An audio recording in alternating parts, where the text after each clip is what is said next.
Hello and welcome to Mostly Minnesota Music Podcast Edition. I'm Ann Tracy. I'm here with my co-host, Heather Baker. Yeah, and we are here with Anthony Newis. Welcome. Thank you for having me. Yeah, we're excited to talk to you. And I'm just going to ask you to introduce yourself a little bit. You have such an interesting background, kind of from Pachyderm to Bones and Beaker. So I'll let you fill in as many details between that as you want. Well, I guess I could start with Pachyderm because I grew up in Cannon Falls, which is a small farm town south of here, home to the famed Pachyderm Studios. So as a kid, you'd see a limousine in town back when limousines were maybe something worth looking at. And it was like, oh, who is that? Is that, Kurt Cobain or whatever? And so I was never really I was never really into school that much. I was always into music. And so I studied engineering in Arizona. At the time, there was Music Tech was here, which I didn't want to stay here. Full Sail was a recordings place in Florida, school. And I think there was one in Toronto. And so at any rate, I ended up studying engineering for a bit. And then when I moved back, I interned at a couple studios up here and ended up falling into Pachyderm because I went there and knocked on the door. And at the time they were like, yeah, we don't have anything. We don't, and so I was making pizzas and one of the engineers stopped by and was like, hey, do you want to still come and, do an internship here? And so I started out, and at that internship, I met some lifelong friends. Neil Weir is a engineer around town, and Brent Sigmuth is an engineer. And then from there, I bounced around a little bit. I moved to Seattle and worked at a homeless shelter in the third shift, and moved to Northern California and was in a band. And then eventually I made my way back and then moved to Minneapolis, where I've been now for, I'd say about 18 years or coming up on 20 years. And since I've been here, I've been in various projects. I did kind of a solo acoustic thing for a minute. I made my way into a band called Villa, which was, we really started focusing in on 3-part harmony. It was kind of like the Beach Boys meets folk music, I guess. And, or at least that's what everybody sort of pinned us as. And when that was ending, I ended up meeting up with a guy who goes by the name BK1, who was he toured with Brother Ali for many years as his DJ. In fact, he's back working with him again. And he and I worked at a group home together. And as he was becoming a family man and getting off the road, and I was also doing similar things, we started just hanging out and writing little ideas, and all of a sudden we had an album. And so that got released on a pretty great label called Wax Poetics out of Brooklyn, and that they distributed it through Sony Red. And so that got distributed throughout the world, really. And everything kind of opens up doors, right? And so you end up collaborating with a few other people. And of course, Brendan had BK1 had a long history of collaborating with people. So that led to that was a really great project. It was fun. It was I wrote a lot of the music, and Brendan BK1 wrote a lot of the sample-based stuff. And then we brought along some friends, including Chris Bearden, who is the bass player for Polisa, among 10 other bands. But he's a close friend, and so I pulled him along to help with this new EP, In the Dark of the Sea. And so as Bones and Beaker was kind of not fizzling out, it never really ended. We just kind of got busy. I decided to start putting my energy into a solo project, just feeling like, gosh, I have in this EP, and we'll talk more about it, but there's a song on there that's something like 15 years old, right? And there's a song that's a couple of years old. And so I started to just, want to pull ideas from the shelf so that was what got this project going. Was okay, that band is on hiatus. So I started this project and it sat on the shelf, and then COVID came. And so I was like, all right, well, let's finish this COVID record, So that's my little, my 5 minutes of Pachyderm to there. And I'm sure there's a whole bunch of details I'm missing, but that's the gist of it.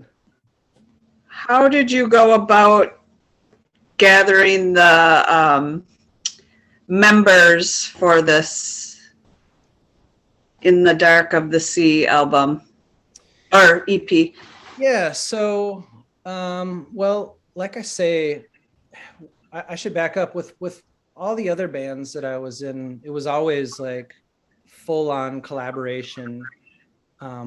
Everybody's ideas were equally as important, and that still remains true. With Bones and Beaker, it became BK1 and I were the main writers. And with this, I wanted to just finally have a project where it's like, okay, I'm going to be the visionary in this thing.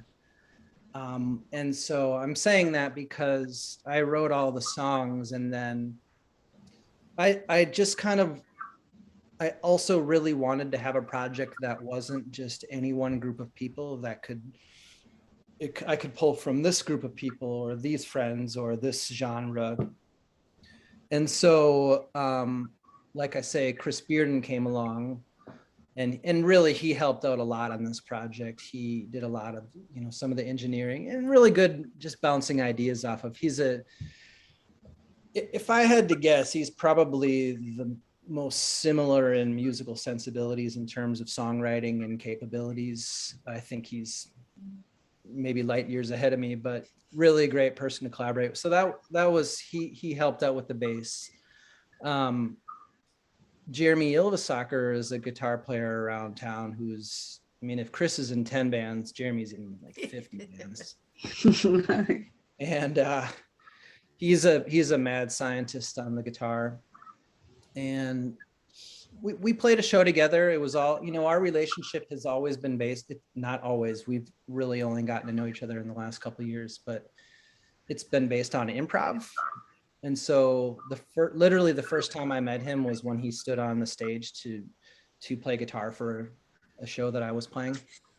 And there's not a lot of musicians that I would want to do that with. One of them. And I'm very comfortable with his capabilities. And so, he came over and recorded. Same thing with these tracks. He had never heard any of the songs, and I just pressed record, and we did a few takes. And then I kind of figured it out from there. So, I'll say a little more about him. He's also has a really great, I feel like he can see the layers as he's performing, right? So as I'm watching him record in my studio space, I'm not quite sure what's happening. And then when I go and I sift through it and I start to put together the layers, it occurs to me that, oh, this guy he's creating it in front of me, but it looks messy, and then it comes together and it's remarkable. So that's Jeremy. Ryan Young is the string player, and he is primarily known as the violin player in Trampled by Turtles. He and I go back many, many years. When I first moved to the cities, we used to do these kind of weird experimental improv shows over kind of by MCAD in the MIA. There was a little coffee shop there. We used to play weird stuff. And probably every 2 years I email him or call him and say, hey, will you record on this song? And he's immediately like, yeah, of course. And then it never happens because my brain goes elsewhere. So for this one, it was like, you know what? We're going to do this. And so he's on 2 tracks. I kind of hummed an idea for him on one song, and he filled it out. And the other idea is like a string arrangement I had just laying, and I shouldn't say laying around. It's been in my head for literally 15 years. And so he played it, and then he elaborated on it, and so when Bones and Beaker ended, I really wanted 2 things, not ended, but like our plan was on the next project, I wanted to write and collaborate with a strings player and a horns player. And so having that chance to work with Ryan is great, and I'm sure we'll continue to do so. I mentioned horns. There's a guy named Nelson Devereaux. He plays on 1 track, and I want to highlight him. He's amazing. He's from Milwaukee, and he toured with Bon Iver for a while. He's toured with I don't know. He's a talented guy, and I asked if he would just play 1 low saxophone part, and instead he sent me back like 12 different horns. Wow. And I was like, this is amazing, and you're clearly bored or happy to. He was I was really grateful to collaborate with him. What he gave me, actually the part he gave me was twice as long, and my friend Ryan Mock, who is another player on this, he mixed it. He helped to kind of cut that down a little bit. So that's the horns player. The drummers, I actually worked with 3 different drummers. This whole project started out 4 years ago at Eric Koskinen's studio. He's a guy around town. Has a studio in rural Minnesota. I started with my friend Chad DeBoer I grew up with, and then I did a track with Mike Gumvelson, who's in a band called Underviolet, and Valson, and then Ryan Mock played drums on a track, so it was just like, as songs came up and friends were around or available, I just kind of called on them, and they were grateful to help. And so I think those are kind of the main folks that were part of this. Alex Proctor's another guy that he helped out a lot. He does sound for a lot of bands around town, and he was one of the people that I asked to help me to begin with, because he's very interested in sound, and I mean, he's just really good at what he does. So all of those people, and I'm afraid I'm maybe missing 1 or 2, right? But they all helped out. I basically have a rule. I really want people to be really nice and fun to be around, and if they're talented, which they are, it's a bonus, But these days, I just like to be around fun people that love making music, and that's what you've got with these people. So that's how I end up working with all of them. It's an amazing group, and it was kind of fun to hear the progression. I listened to some of the Eureka, California music, and then some of the Bones and Beaker, and it kind of went from like the punk to a little more R&B to this is very dreamy, kind of atmospheric, but very dreamy pop. It suited my day perfectly. I'll put it that way. And I wondered how much of an impact playing with BK1 had on that, because with some of the drum stuffing stuff that he's you know what I'm saying? Yeah, the drum stuffing stuff that he does, and especially I think with the In the Dark of the Sea, I could hear, it's very atmospheric, but it also you could hear all those different sounds of the percussion, and almost very cultural sounding in different ways. Yeah, I mean, I think BK1 had an amazing influence on me, and I think that's true of a lot of relationships you have. It's the thing you'll probably hear me go on and on about. What I love most about life and collaboration is that you bring something to the table, and somebody builds on that, and you share and you build. And so I think you're totally right that you're hearing some of the BK1 influence on that song. In fact, that song I originally wrote, and it was potentially going to be a Bones and Beaker song. And it just didn't, for whatever reason. But on that song and throughout the 5-song EP, his influence, I really learned how I never understood hip hop, how sample-based music was created. And I love creating music and I love genres. I get kind of bored when I learn about something. I'm like, okay, let me do something more. And so working with BK1 obviously fulfilled that in lots of ways. And so I was able to take, really unconsciously, a lot of the things that I learned from working together, make there's some samples throughout this 5-song record. There's some drum machines. And I don't know how much he messed with drum machines, but he definitely created amazing rhythms through samples, right?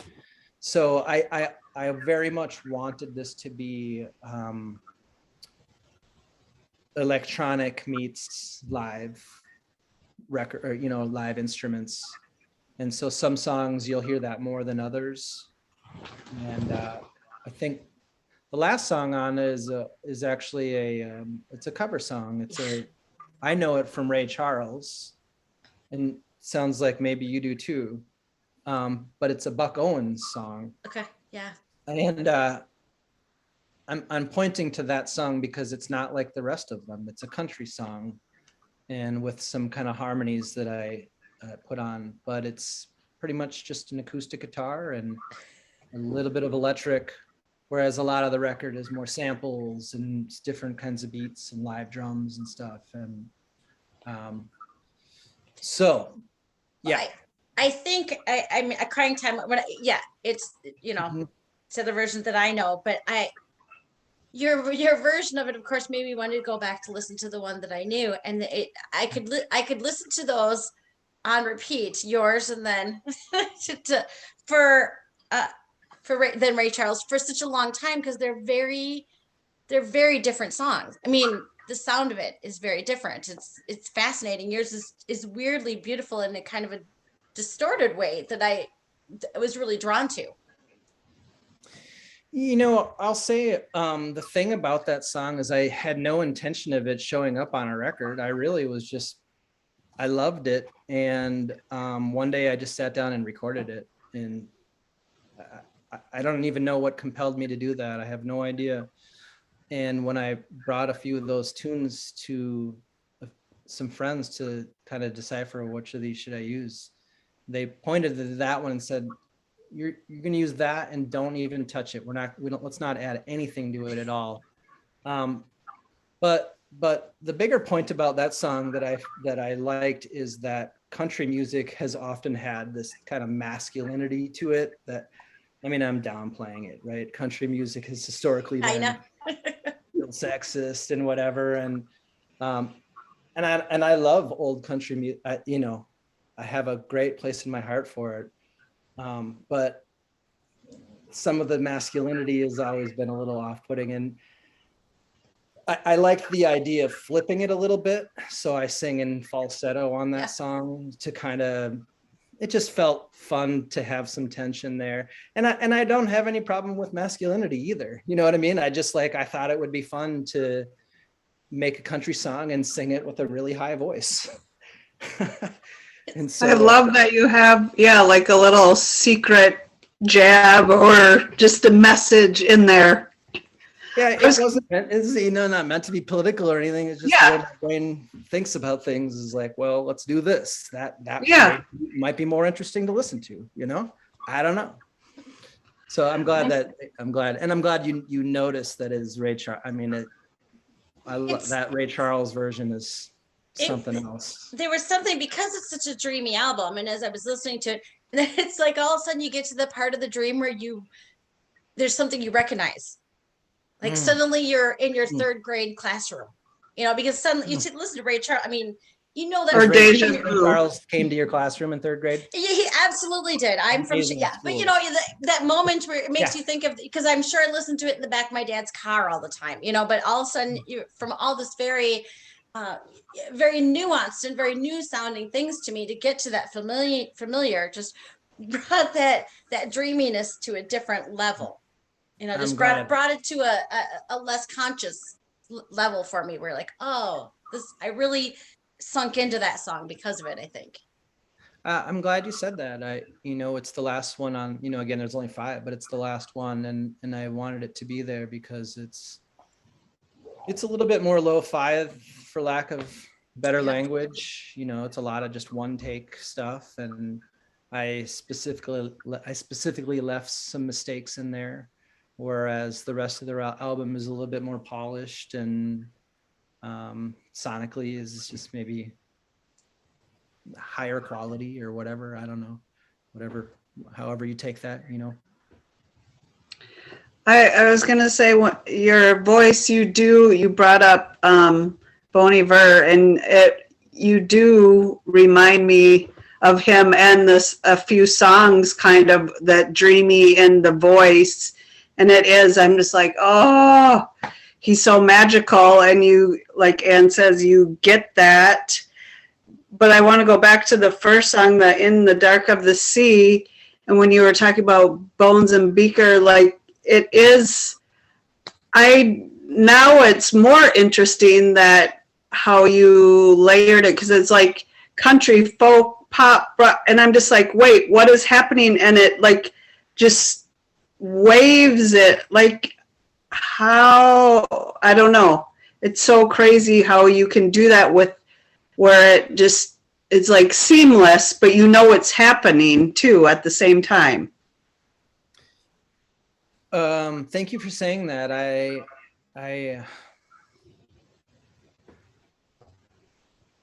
will say that I love lots and lots of different music.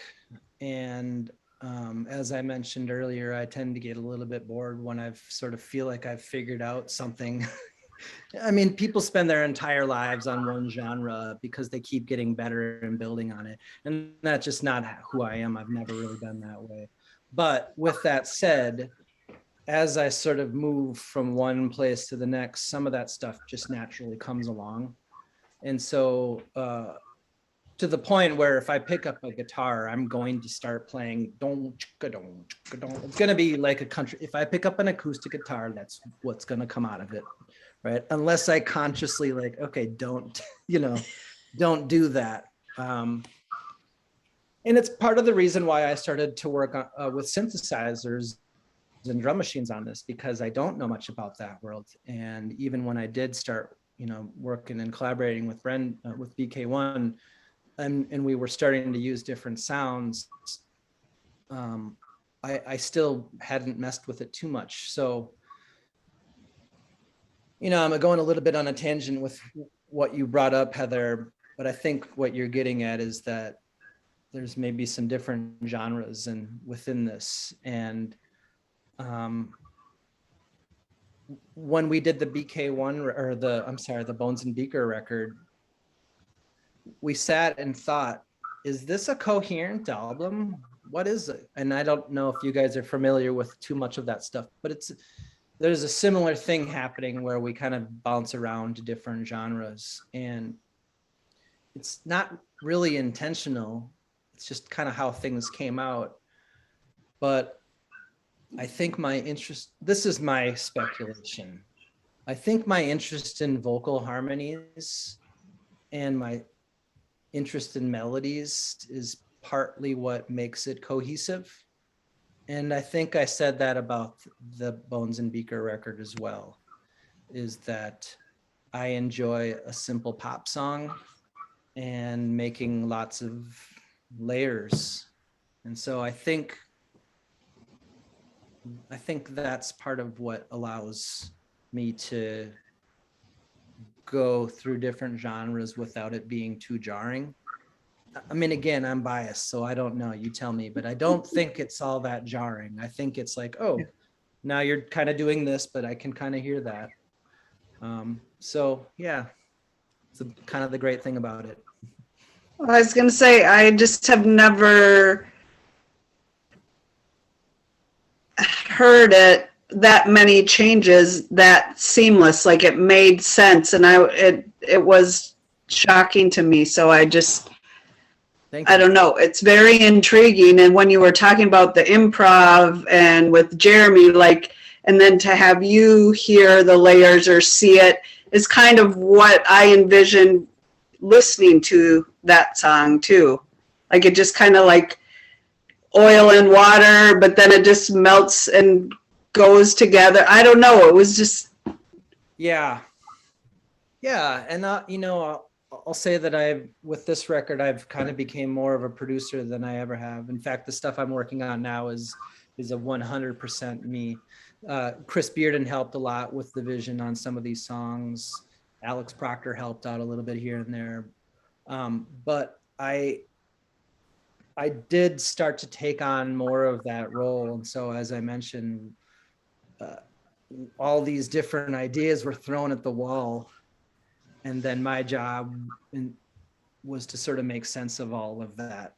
And what a fun thing it is. I just hadn't really, I had always been the writer. And this was the first time that I realized, it's not that I didn't realize it, but it's the first time that I felt like, people talk about George Martin as being the fifth Beatle, and there's a very good reason for that, right? And I've always known that, but this is the first time that I felt that as I kind of sat in that driver's seat. I don't know, I'm not entirely getting at what you mentioned, but I think you just mentioned that there's kind of a lot of layers, and thank you so much for saying that it's seamless. That's a nice compliment to hear. As you get more into doing the production, do you write songs meant to be recorded versus played live at all? Do you come at it from a different angle? Yeah, thank you for asking. It's funny, I listened to a Santana interview recently, and after every single question, he was like, "Thank you so much for asking." Thank you. But thank you. No, I'm a full-time teacher. I mentioned this to you a little bit ago. I work full-time with primarily immigrants and refugees and people that they got kind of left behind. And so I'm a full-time adult educator, and I'm also a full-time father. And so even with Bones and Beaker, that was meant to just be a studio thing, and we ended up playing live and stuff. But this is one of those things where I will certainly play live. I very much love playing live.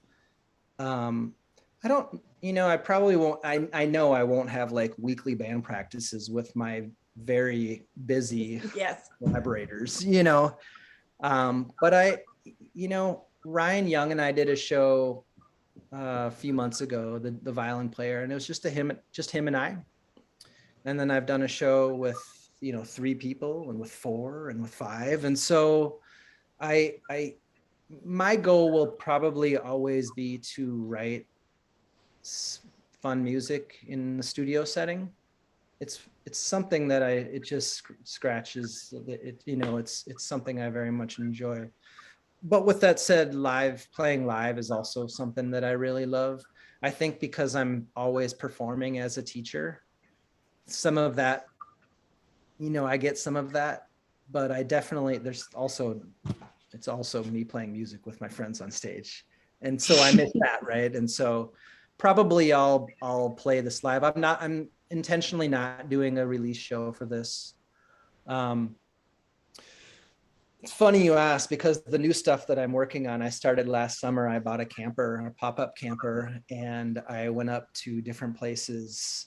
I went to like Ely, and I went to Mille Lacs, and left really shout out to my wife and my in-laws. They took my kids for 3 days at a time and here, and so I brought all this electronic gear, no guitars, just like synthesizers and drum machines and samplers, and I was in a all natural place, like literally out my door are trees.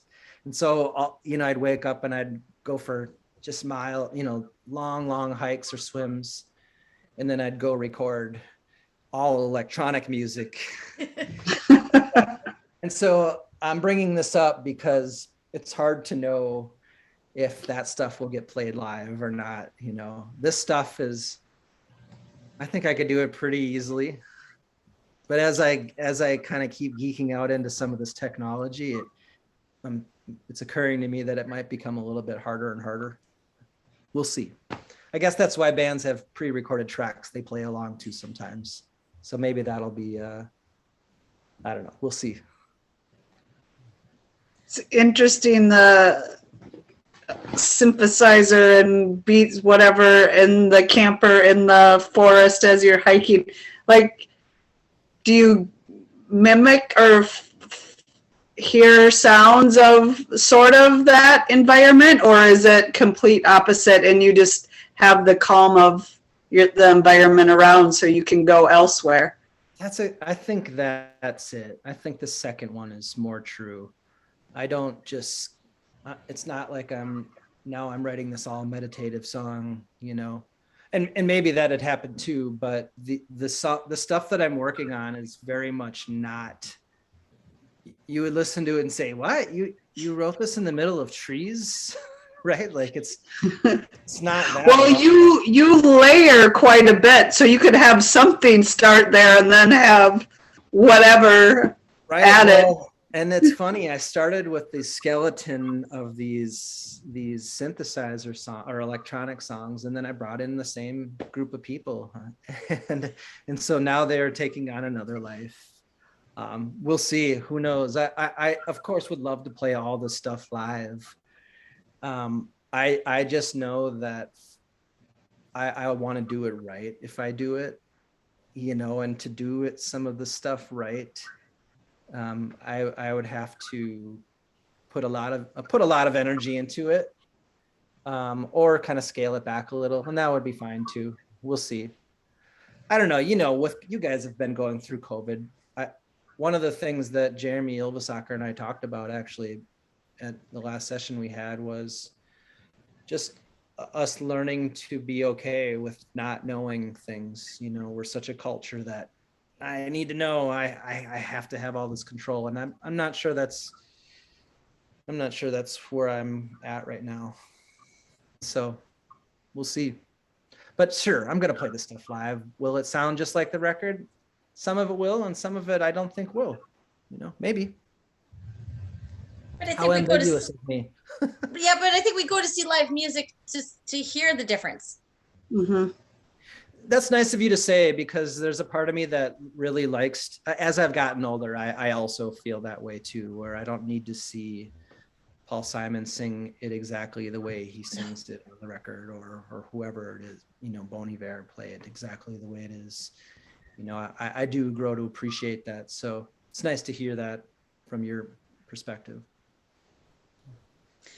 You have an opportunity to think of site-specific shows. Say again? You have an opportunity to think of site-specific shows. You know, are you suddenly going to play you know, at the Walker Gallery or in your camper?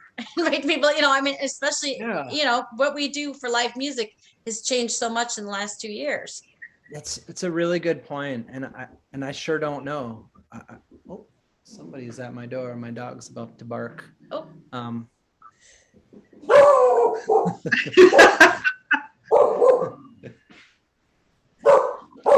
Can I make sure? Forgive me. It's not only mine that does that.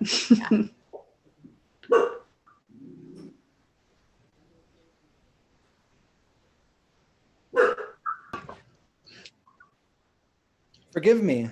No. Or maybe people don't even know. Well, they don't know if you were gone for 30 seconds or 3 hours. I wasn't. And we're just patient as all get out. Yeah.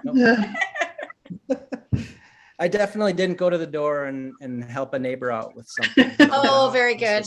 Very nice. Very nice. Anyway, that was my dog, Rudy. And Rudy also accompanied me along with all of the recording sessions in the middle of nowhere.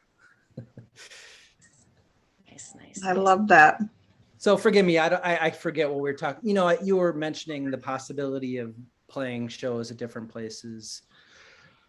I sure don't know. You know, I will say because of COVID, my brain is just not in the live. I'm not in that space just yet. I imagine that I will be. It would be fun to play these shows or play the stuff different places, but I don't know. You know, again, I've been sitting on so much music that I'm just happy to release some of it, to be honest with you, that it feels really good to like, here you go, you know, I'll figure out the rest later. I just am happy to kind of move. It's almost like emptying my closet of like these ideas that have been, you know.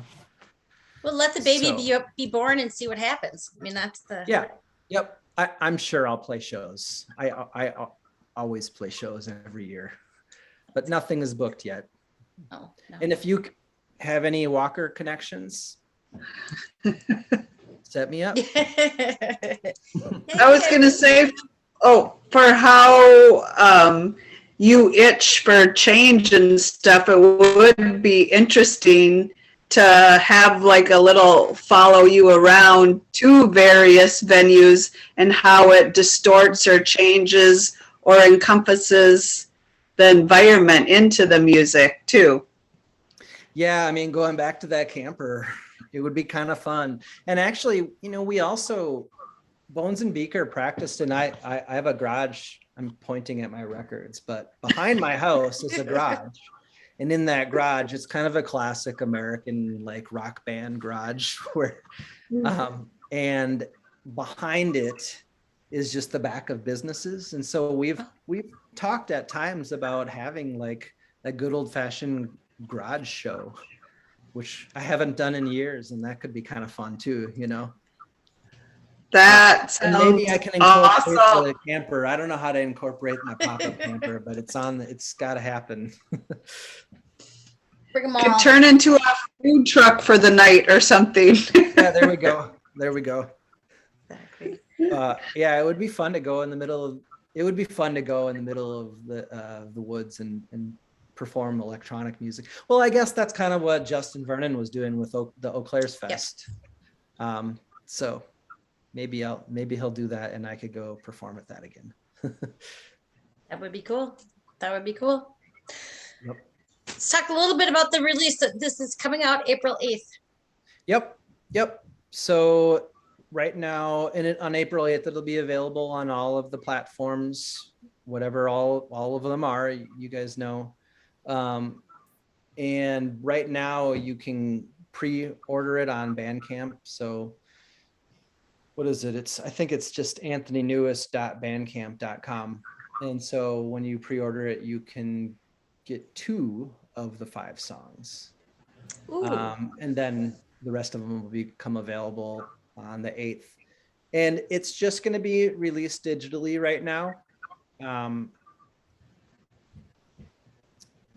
You know, it'd be really great to put it out on vinyl or make another EP of 5 songs and then potentially combine them. But as of now, this is actually the first time I've ever only released something on digital, which is kind of strange to me. But yeah, I think it feels like the right thing to do. I'm not trying to pay for a bunch of CDs because do people do that anymore? I mean, are people paying for CDs? I don't know. I still do because I don't want my phone to be the boss of everything. Yeah. I mean, I almost only listen to records. So, but I know people listen to things digitally. So please order it.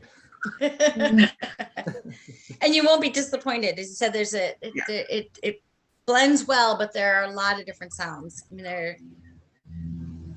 Yeah, thank you. And I think you're right. It is kind of dreamy, you know. Yeah, I don't know. I'm a little biased. And again, some of these songs I wrote over the years. And so I was a little curious about how the content of it would all come together. And in fact, some of these songs lyrically changed meanings, right? One song felt like a breakup song when I wrote it, but now it feels more like, God, I've been alone because of COVID, or you know what I mean, or whatever, Yeah. right? And so it's been interesting to see how these songs have taken on new context since they've been recorded now. I can see that. Well, I have to say, everywhere is here in your mind. There are so many ways to take that phrase. I applaud that. It's amazing, as Yeah, how do you take that line? well, here's the problem with someone with a master's degree in literature. Here's the problem. I Mhm. could write a dissertation. So it's very, are you talking about, you're everywhere or everywhere is here? You just think about it when you're someplace. There just is so many ways. It's a very good line. It's a very good title. Thank you. Thank you. And that's the tune that I wrote many, many years ago. And I had the violin part in my brain for so many years. And it was so fun to have Ryan recorded, and we did his part at his house, and he was like, okay, great. So now I got to put a lower, now I got to grab the cello. And so Oh, wow. I'm really proud of all these songs, but that one has a pretty special place in my heart in terms of, like I say, that song has taken on some different meanings, but just really getting to collaborate with him on that was a pretty special thing. Yeah.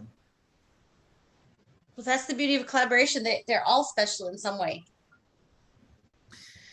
I love collaborating. I mean, my coworkers will say the same thing. I really, I love to get in my own head, but I also very much like when people's ideas disrupt my ideas and force them into something different.